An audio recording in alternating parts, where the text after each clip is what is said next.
So, I'm told that when you are a member of the family, you never get out of it. I just came from Venice, Italy with Julie, and I think it was very mafioso there. So it's good to see that the France community is also mafioso here. So thank you for having me in the family.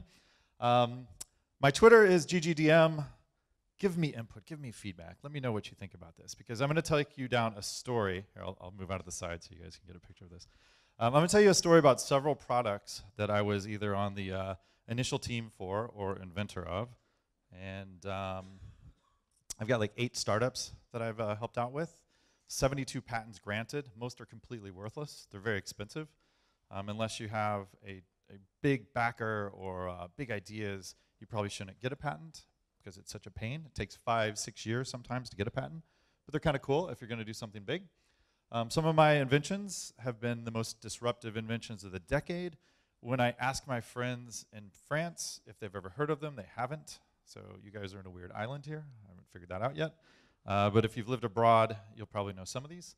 And I've also hosted more than 300 TV shows about technology and what technology is, even back in the days of what is the internet and how to get on to the internet.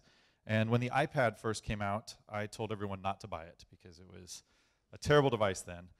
But at the time, it would not play Flash media, and most of the web then was Flash. Does anyone remember the days of the iPad 1 when it came out? You couldn't, every website would break. So nowadays, the world has changed. But some of the favorite things that I've done are on this page. Anyone here of Make Magazine or Maker Faire? Yeah, cool. Anyone been to Maker Faire? Which country? Give me, yell out a country. Cool, excellent. So in San Francisco, where we started Make Magazine, we have 150,000 people come out and show what they've been building on. This is one of my favorite pictures because this shows a Jeep, and that Jeep's been affixed with Lego parts. And kids can just go up and build whatever they want on top of this Jeep. And that's the whole spirit with Make, is taking things apart, hacking your life, and making more out of what you have. So the whole magazine's about how do you take an old VCR or a DVD player or something that has motors in it and something that has maybe a display and repurposing it and hacking it into new things. How many of you guys have heard about Burning Man, the festival in Nevada? Okay, so Google that. It's fun to look at pictures. This is one of the things I built at Burning Man, which is a double-decker dance floor fire shooting unicorn. Now, you might say, why did you do that? Because it hadn't been done before. So we just thought it would be a good idea. So this year, we're working on this latest project, which is a jumbo jet, a 747, a Boeing jet. We cut off the wings, because otherwise you can't get it there. And we're using lasers to remake the wings and the tail section. And the top will be a convertible, because I know I want to fly in a convertible plane. Probably won't happen. But yeah, just thinking outside the box. And that's what I love about festivals like Burning Man, because you can do whatever you want there.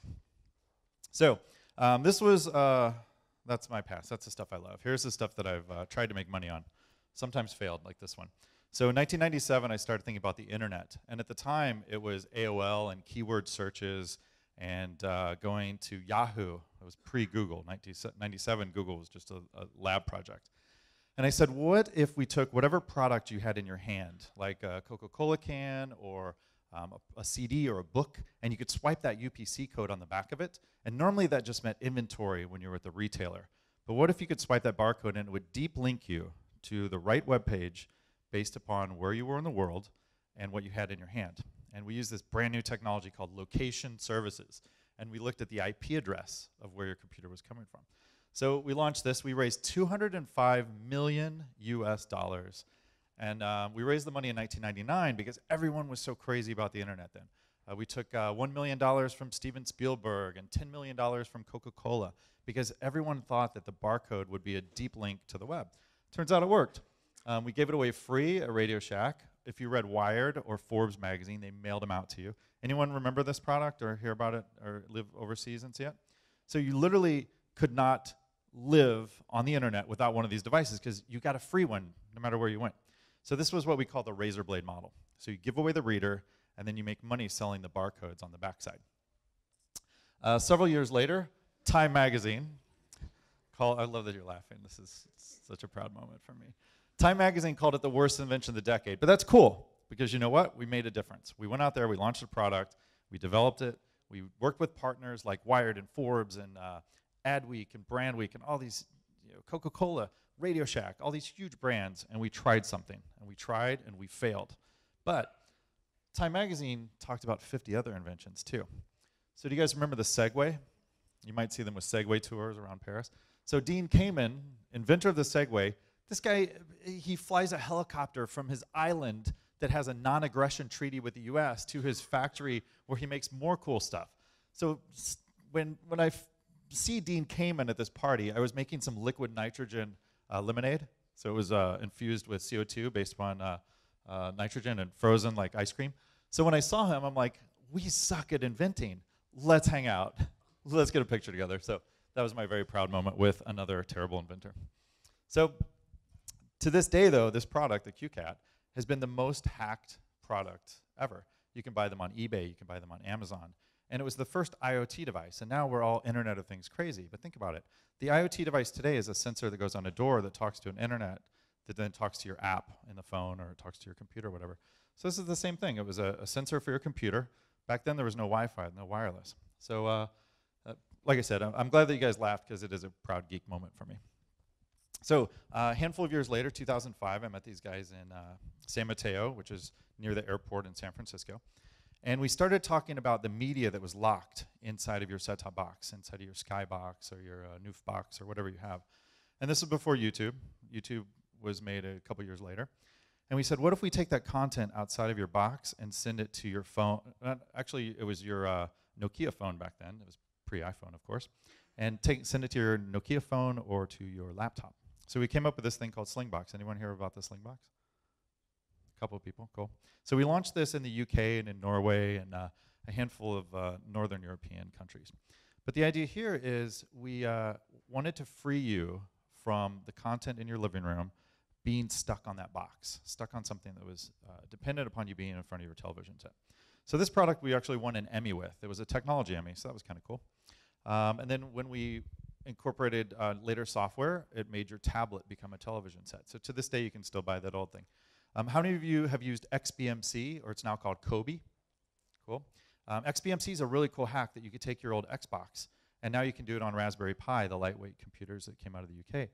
And we took this open source software called XBMC, Xbox Media Center, and it was a pain in the ass to run this. You had to run it on an old hacked Xbox. So we said, what if we make our own box? And that was the shape of the box. We wanted it to look like an ice cube melting on top of your entertainment system, because everyone had these cable boxes that were heavy and hot and ugly, and we wanted to be the cool melting ice cube on top of that box. And by the way, on the Slingbox, we made it look like an ingot of gold, because, or chocolate, or something that was rich, because it was your stuff that we were freeing. So a lot of what we do with industrial design is to get people to think about it and make a difference. With the QCat, you already had a mouse for your computer, and we thought you should have a cat. That's kind of cheesy, but it worked. It worked to get awareness. So the Boxy Box, we won in 2008 best software startup. What was it? Yeah, iStage. iStage was startups. So we won the best company at CES. What was tough was CES. It just happened in January. Do you guys follow it? All the gadgets that come out of there? So the problem with CES for us at Boxy is we were really a software company. The box is just like a Mac Mini. It's just a really simple Atom-based processor, HDMI out, USB ports on it, Wi-Fi, whatever. But Boxy was really a software application that made all this really cool stuff happen. So you could sit in your living room on the couch, and you could use a remote control just like this instead of a keyboard and mouse, because let me tell you, there's nothing more nerdy than hanging out with your girlfriend with a keyboard and mouse on your lap trying to pull up television shows to watch. So we talked the Consumer Electronic Association into letting us enter this competition with a software application. They said, I don't know, we're all about hardware, we're about gadgets. We said, look, this will ultimately be inside of all these gadgets, like these flat panel TVs behind me. And sure enough, it worked. They let us come in, we won $50,000, and that group, XBMC, that was open source, we split the winnings with them. So we gave them $25,000 to start their own foundation. And then we took the other $25,000 for us to help kickstart our revenues with Boxy. Ironically, that was the only revenue that Boxy made. The good news is Samsung bought the company, so future versions of the flat panel TVs like you see behind me will have this Boxy software inside of it. So in 2009, I started thinking about the mobile phone as a sensor platform. So I'd done hardware before. I love hardware. That's really my passion. But the problem with hardware is you have to make it, you have to troubleshoot it, you have to get it overseas to the country you want to sell it in, you have to debug it, people have to buy it. It's like problem after problem after problem. And I saw the iPhone came out.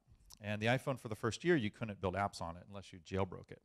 But I started thinking about all the sensors that this device had. So it had accelerometer, has a compass, has proximity detection, like a light that blasts against your face, so that way the screen comes off and on. And I said, what if we turn this into a way to remix music? And I love cars, I love music, and came up with this game for the Black Eyed Peas. And this is a funny story. So the guy that wrote this game called Tap Tap Revenge, how many people had that game?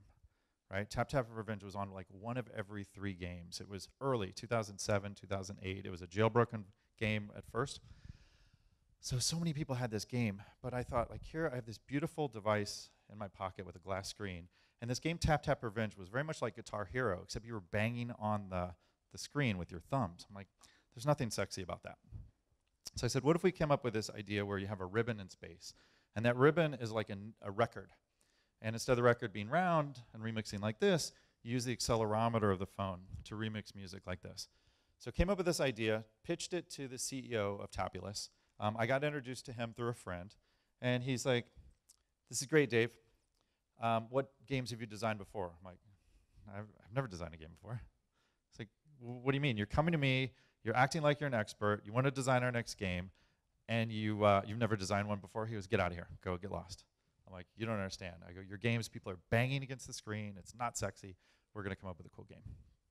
So he said, get lost, take off. So I went to Israel to help out the Boxy team a little bit more. We got Boxy like 1.5 million users. Very cool. And as soon as I got back from Israel to the US, my phone rang, and it was that CEO of Tapulous. And he said, I don't know what's wrong, but there's 2 people in the world that don't like this game, Tap Tap Revenge. It's you and will.i.am. He goes, show me what you've got. And I hired an artist, and I wrote kind of like a screenplay. I wrote a gameplay points and the vision for this game that you see behind me here. And I gave it to him like a package that you might give a movie theater to, or a movie publishing house to make your movie.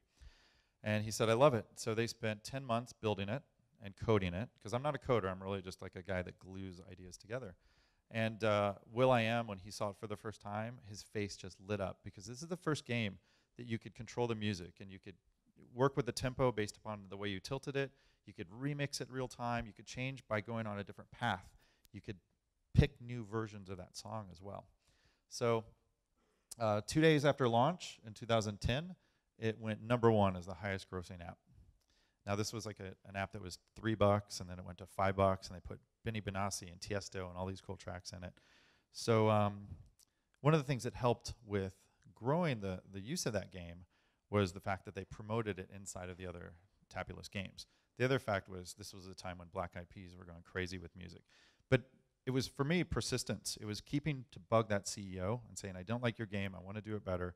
And then timing and luck, where will.i.am said he didn't like it either. So what was cool was I had the visibility in San Francisco to get in front of him pretty often at tech events. So what I'm doing now is a takeoff of what I did with the QCat, worst invention of the decade, and what I did with Tapulous. And it's called proximity. And Apple calls this iBeacon. And in 2013, Apple put a word on a slide called iBeacon. Anyone developing iBeacon or playing with iBeacon software? A couple people, cool. You've raised your hand a couple times so far. It's like, I think we are a kindred spirit. So the idea with New Air is if I see a radio wave, I want to create an action. And the goal is for me to keep my phone in my pocket or keep your phone in your purse and just walk throughout life and engage with people like this where your phone is triggering things automatically. And we pitched this idea of the phone being your eyes and ears for the space, but not using the accelerometer or using the other sensors that I did in the game, but using the radio sensors. So we can use the Wi-Fi that's in your house as a ring to let you know that you're approaching your house, and maybe it turns your Nest thermostat on. Or maybe use Bluetooth inside of your car that every time you turn your car off, we automatically drop a pin on a map to let you know where you left your car in the streets of Paris. So it was a, Apple does this with Bluetooth Low Energy, and these little beacons are, I've got a couple in my pocket here. So these are little transmitters that run on batteries, and they just sit here and beacon out a radio frequency all day long. And that radio frequency says like, hello, I'm 1234. And then if you have another beacon, it's like, oh, hello, I'm 12345. And when your phone sees these radio waves, it reacts to them. So it's kind of cool to beat Apple to the punch with this idea. So how does this relate to you? Those are the stories of what I built. So what I was thinking about on how I want to kind of inspire and motivate you is, what's the problem you're trying to solve? So if you can solve a problem for yourself, that's huge. Julie said the other day that Craigslist, which I don't know, is Craigslist even a thing here? You probably have a French version too. So Craigslist has spawned off so many industries with people that have done or looked for everything from restaurant reviews to dating, you name it. So maybe she'll talk about that a little bit later. But when you solve the problem for yourself, pitch it to your friends. What do your friends think about it? Do they share the same problem that you do? Chances are they do. This can kind of give you an inkling that there'll be a hit. How many of you guys came up with the idea for WhatsApp before WhatsApp was? Right, so with me, I was thinking with my buddies, we were all on BBM. Remember that, BlackBerry Messenger? And everybody had a BlackBerry in LA when I was living there. And I was like, we just need to write BBM to work on Android and work on iPhone. And my business partner, he and I have started 3 companies together. None of them have been crazy successful. They've all been a little bit successful. He's like, Dave, why would we build BBM? Because there's group SMS. Right? Think about that. It's like, wow, $19 billion. No big deal. So if your friends share the same problem with you, then find a partner to build it with. Chances are you're not going to be able to do this alone, because it's just, you need someone there that's helping you, that's your cheerleader, that's your voice of reason. And if you start making really bad ideas like the QCat, your partner will say, no, no, no, you can't do that. You have to go this way. And then if you can find a backer to help elevate it, what I'm doing with New Air is we keep working with brands like Unilever or Alcatel-Lucent or Deutsche Telekom. And I found these huge companies that have a need. They're looking for innovation. They're looking for startups. And they have all this heavy infrastructure, and they have heavy processes. And what we do is we work with them as part of innovation plans, where we fast track our way through legal, we fast track our way through a product development, and we really work in kind of an incubator mode to help bring products to light faster than they normally could if they wanted to innovate within. So that's this promoted at a contest or event. I'm really lucky because I love to speak, and I love to take the high-level technology nerdy stuff and make it so it's understandable for all. So a lot of these companies like Slingbox, Boxy, we had such high visibility because we enabled users to do stuff with the content they already had, and we were able to break through the walls that maybe media companies put into place. So we got lots of opportunities to speak and get on stage, and by doing that, that just elevated the growth of these products. And then finally get in front of the press and social media. Julie, I know, will dig into this a little bit more with what she's doing with Waze, but if you can be in the right place at the right time, always be pitching to the press and media around you, and have your statement down to the quick why you're doing something and why it's amazing and why they can understand it. So ultimately, it takes passion, passion, passion, passion, passion. And I've never seen so much passion as I have in France over the decades that I've been coming here. And I was hanging out with my parents over Christmas break, and my mom's like, you just have stuck with it. You're always going, going, going. You always have a smile on your face. You wake up happy. You wake up excited. And you're always taking what's in your heart and putting it out there. And she had a bunch of old pictures from me as a kid. And I'm like, let me get some scans of those photos. I'll use them for something. So you're the first audience to see these. But this is me as like a 14 or 15-year-old, and me as like an 11 or 12-year-old. That's a Commodore on the right, and that's probably some clone IBM on the left. But my whole life, I've just been thinking and having ideas that I could build and create products out of passion. Okay, Hugo, how am I on time? I could do one more little bit. Okay, cool. All right, so current project, I want to pitch on you guys. So I told you that I love pitching, so we're going to see if I do yeah or eh. All right. So in 2010, I started thinking about radio waves that are all around us, and we call the company New Air because it's a new way to think about the airwaves, what's going on around us. So in the past, your apps might have used something called GPS. And GPS doesn't really work very well if you're inside of a city because your phone can't get a look at those satellites. So if you noticed when you walk around Paris, sometimes with maps open, you'll see your blue dot kind of drift around. Everybody have that phenomena? That's called the urban canyon effect because you're in a canyon and you can't see satellites. So I said, what if we get rid of GPS that kills your battery and lacks precision, and we do proximity targeting? So my phone is looking for your phone, or maybe my phone's looking for my laptop, or my phone's looking for a store's Wi-Fi. And we can do this with low power, make it super accurate, and presence aware. So now I know that my phone is present next to your phone, and we can build higher level abstract applications on top of that. So kind of cool, huh? So here's what we did. We built a scanning engine. So the scanning engine's looking, it's trying to find radio waves. When it finds a bunch of radio waves, it makes a cluster of them. And it looks at their name, looks at their signal strength, it looks at everything that's important about the radio waves in a space. And then it analyzes those radio waves and says, I see that the car's turned on, but now the car has been turned off, and now I see a Wi-Fi access point nearby, and now I should do something. And that do something might be drop a pin on a map. So it's an automated engine, so you don't have to drop a pin on a map yourself. So I also started thinking about, if I'm in front of all you guys, there's several of us taking photos here. Maybe you guys want to get a copy of this deck that I'm presenting. How do I share it with everybody? Well, there's Dropbox and Box and all these other ways like AirDrop to send, but all those require that I get everybody's email address.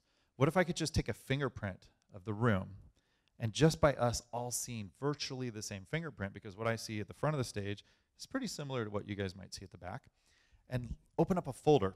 And we hacked this together on Google Drive because Google Drive had an API that was super cool because only the person uploading needed to put credentials in.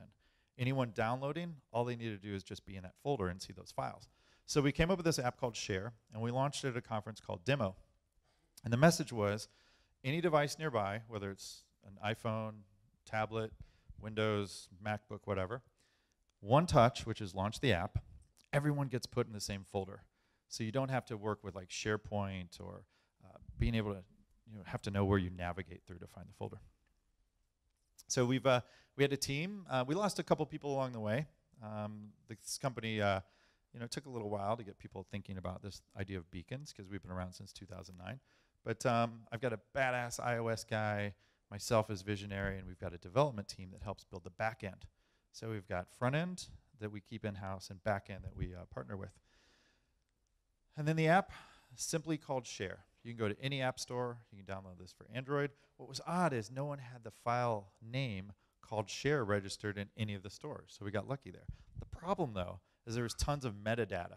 So Facebook is all about sharing moments with your friends. Instagram, sharing photos with your friends. So if you just type Share, it's a little hard to find because of the ranking in the search engines. But if you type New Air Share, you can find it. So the idea is to share any file with anyone nearby, all based upon radio proximity. So if you've been thinking about what Apple's doing with iBeacon, is it's just a way to wake up your phone when you stand near a beacon. And what we're trying to do with New Air is create true utilitarian access or true functionality based upon proximity. What do you think? How was the pitch? All right, thank you.